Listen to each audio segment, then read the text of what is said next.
கங் கணபதியே நம. அனைவருக்கும் வணக்கம். கந்த புராணத்தின் இந்த பதிவை உங்களுடன் பகிர்ந்து கொள்வதில் மிக்க மகிழ்ச்சி அடைகிறேன்.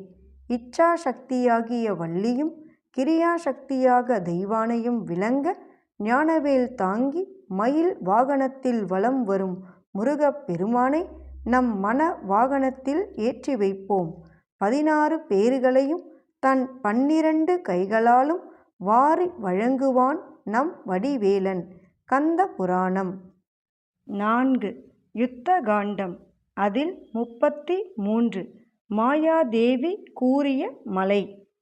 தன்னுடைய படைகள் முழுவதும் எரிந்து சாம்பலாகிவிட்டதையும் முருகப்பெருமானின் படைகள் அனைத்தும் திடகாத்திரமாக புடை சூழ்ந்திருப்பதையும் கண்ட சூரபத்மன் அளவு கடந்த மன துயரத்தில் அமிழ்ந்தவனாக தன் அன்னையாகிய மாயாதேவியை குறித்து மனதில் நினைத்தான்.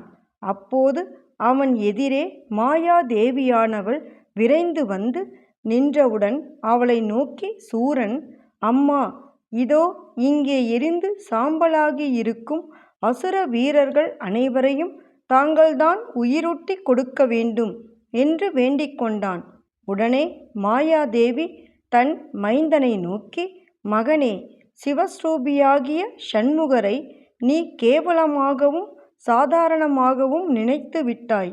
என்னுடைய வார்த்தையையும் நீ அலட்சியம் செய்து விட்டாய். மேலும் எப்படிப்பட்டவனானாலும் வெல்ல முடியாத தன்மை படைத்த அந்த கந்தனோடு நீ மூடத்தனமாக போரிடவும் துணிந்து விட்டாய். அதன் பலனை நீ அனுபவித்துத்தானே தீர வேண்டும். நீ அவருடைய வேலாயுதத்திற்கு இரையாகி மடியப் போவது நிச்சயம். அதில் சிறிதும் சந்தேகமே கிடையாது. சரி, அது ஒரு புறம் இருக்கட்டும். இப்போது இங்கே மடிந்து கிடக்கும் அசுரர்களெல்லாம் மறுபடி உயிரோடு எழுந்திருக்க வேண்டும் என்றுதானே நீ விரும்புகிறாய்? மகா சமுத்திரத்தின் கோடியில் உயிரிழந்த அனைவரையும் ஒரு நொடி பொழுதில் உயிரிட்டக்கூடிய தன்மை வாய்ந்த சுதாமந்திரம் என்னும் மலையொன்று இருக்கிறது. அந்த மலையை இந்த இடத்திற்கே கொண்டு வந்தால் இங்கேயுள்ள வீரர்கள் அனைவரும் உயிர் பெற்று விடுவார்கள் என்று கூறிவிட்டு தன் வழியே சென்று விட்டாள். உடனே சூரபத்மன் அந்த சுதாமந்திர மலையை தன் எதிரே கொண்டு வரும்படியாக கட்டளையிட்டு இந்திரலோக ரதத்தை அனுப்பி வைத்தான். அந்த ரதமும் சுதாமந்திரம் மலையை தூக்கி எடுத்து வந்து அசுரனின் முன்பாக நிறுத்தியது. அந்த மலைக்காற்று பட்ட மாத்திரத்திலேயே அசுரனுடைய தம்பிமார்களும் புத்திரர்களும் இன்னும் இறந்து போன சக வீரர்களும் உறங்கி விழிப்பது போன்ற நிலையில் உயிர் பெற்றெழுந்தார்கள். அதை கண்டதும் சூரன் அளவு கடந்த சந்தோஷத்தில் திளைத்தான். உயிர் பெற்றெழுந்த அசுர வீரர்கள் அனைவரும் தங்கள் கைகளில் ஆயுதங்களை ஏந்தி கொண்டு சுப்பிரமணியரை எதிர்த்தார்கள். உடனே ஸ்ரீ முருகர் அவர்களை நோக்கி மகா பயங்கரமான பாசுபதாஸ்திரத்தை பிரயோகித்தார்.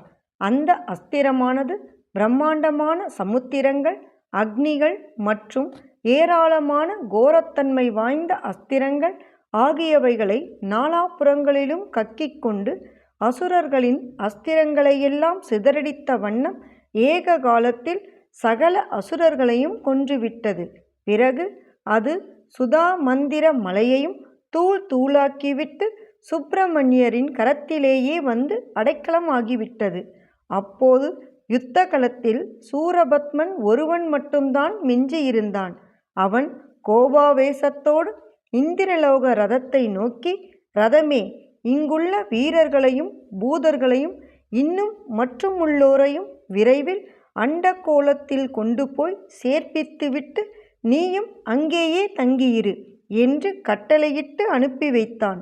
அந்த ரதமும் அதி துரிதமாக புறப்பட்டு பூதர்களையும் வீரர்களையும் மயக்கமடையச் செய்து அவர்களை தூக்கி கொண்டு ஒரு நொடி பொழுதில் அண்டகோளத்தை அடைந்து அங்கேயே தானும் தங்கியிருந்தது. அதை கண்ட சூரன் மகிழ்ச்சி வெள்ளத்தில் மிதந்தான். ஆனால் தேவர்களோ பெரிதும் கவலையில் மூழ்கி வருந்தினார்கள்.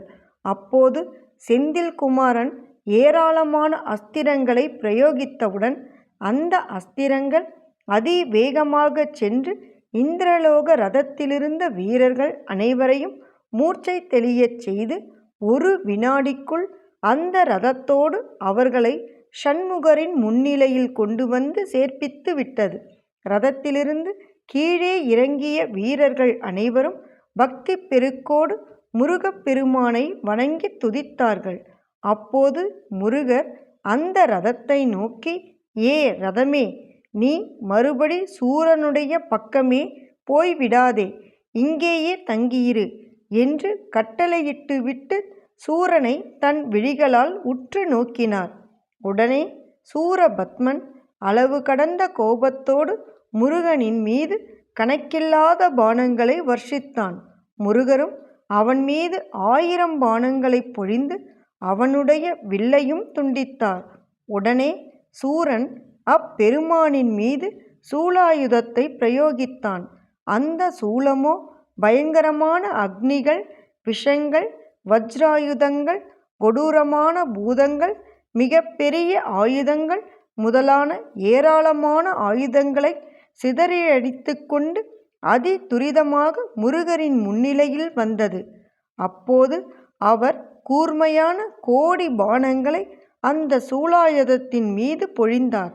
ஆனால் அந்த சூலமோ அவருடைய பாணங்களை சிறிதும் மதிக்காமல் அலட்சியமாக இருந்தது. அதனால் முருகப்பெருமான் அளவு கடந்த கோபத்தோடு அதன் மேல் மகா பயங்கரமான குலிசாயுதத்தை போட்டார். அந்த குலிசாயுதம் தன் வாயில் சூலாயுதத்தை கவ்விக்கு வந்து அதை முருகரிடம் ஒப்படைத்தது. பிறகு தானும் அவர் கரத்திலேயே அடைக்கலமாகியது.